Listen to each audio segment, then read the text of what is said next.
Hello बच्चों, let's read the question. तो इस क्वेश्चन में आपको एक स्टेटमेंट दे रखा है और आपको बताना है कि गिवन स्टेटमेंट जो है वो ट्रू है या फॉल्स है। तो देखो, स्टेटमेंट हमसे कह रहा है that rectifier converts alternating supply voltage into DC voltage. जो रेक्टिफायर होता है वो एसी वोल्टेज को डीसी वोल्टेज में कन्वर्ट करता है। तो देखिए, इसके लिए हमें पता है कि सबसे पहले की कॉन्सेप्ट में हमें क्या पता होना चाहिए। की कॉन्सेप्ट में हमें पता होना चाहिए कि रेक्टिफायर जो है वो बेसिकली कौन सी डिवाइस है, इसका क्या काम होता है। तो देखो, रेक्टिफायर की बात हम करते हैं सेमीकंडक्टर डिवाइसेस में। तो रेक्टिफायर हमारी वो डिवाइस होती है जो कन्वर्ट करती है एसी सिग्नल्स को, और एसी सिग्नल हमारे क्या होते हैं, बाय डायरेक्शनल सिग्नल होते हैं। ठीक है, बाय डायरेक्शन का मतलब क्या होता है, ये पॉजिटिव में भी होते हैं और नेगेटिव में भी, कुछ इस तरह का होता है। इनका हाफ साइकिल पॉजिटिव, फिर हाफ साइकिल नेगेटिव, फिर हाफ साइकिल पॉजिटिव, इस तरह से ये सिग्नल्स होते हैं। बेसिकली इनको मैं कह सकती हूँ पीरियोडिकली रिवर्स डायरेक्शन के सिग्नल्स होते हैं। पीरियोडिकली रिवर्स डायरेक्शन के सिग्नल होते हैं। उन एसी सिग्नल को ये रेक्टिफायर डिवाइस जो है वो कन्वर्ट करता है डीसी सिग्नल में, जो हमारे क्या होते हैं, यूनी डायरेक्शनल सिग्नल होते हैं। यूनी डायरेक्शनल नल कुछ इस तरह से होते हैं। इसमें क्या होता है, सिर्फ पॉजिटिव पॉजिटिव पार्ट होता है। गैप के साथ भी हो सकता है, बिना गैप के भी हो सकता है। तो रेक्टिफायर के सर्किट में हम यूज करते हैं डायोड।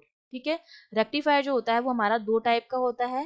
हाफ वेव हो जाएगा, और एक तो हाफ वेव रेक्टिफायर हो जाता है और आपका एक फुल वेव रेक्टिफायर हो जाता है। हाफ वेव में हम एक डायोड यूज करते हैं, फुल वेव में हम दो डायोड जो है वो यूज करते हैं। अगर मैं इसका सर्किट डायग्राम बनाऊं इनिशियली, तो कुछ इस तरह का होता है। यहाँ पर हम क्या करते हैं, आउटपुट देते हैं। ठीक है, उसके बाद ये आपका कॉइल्स लगी हुई होती हैं। ट्रांसफार्मर होता है जिसमें प्राइमरी कॉइल होती है, सेकेंडरी कॉइल होती है। ठीक है, ये हमारा बेसिकली क्या हो गया, ट्रांसफार्मर हो गया। और यहाँ पर आपका क्या होता है, आउटपुट होता है, जो कि हमारा क्या होता है, एसी होता है।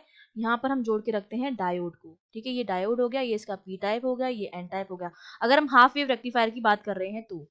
ठीक है, और यहाँ पर हमें क्या मिल जाएगा, बेसिकली आउटपुट मिलता है। और जो भी आउटपुट हमें मिलता है वो हमें डीसी सिग्नल का मिलता है।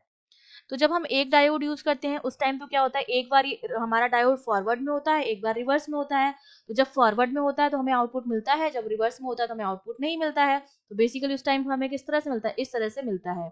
हाफ साइकिल जो होगी वो रेक्टिफाई होती है, हाफ साइकिल नहीं होती है, फिर हाफ होती है, फिर इस तरह से मिलता है। लेकिन जब हम फुल वेव की बात करते हैं तो उस टाइम पर हम यहाँ पर एक और डायोड जोड़ देते हैं। तो दो डायोड होते हैं, तो अगर एक टाइम एक फॉरवर्ड में तो दूसरा तो रिवर्स में रहता है, और एक रिवर्स में दूसरा फॉरवर्ड में रहता है, तो एक टाइम पर एक फॉरवर्ड में है, तो आउटपुट हमें मिलता है। उस कंडीशन आउटपुट जो होता है वो कुछ हमें इस तरह का मिलता है।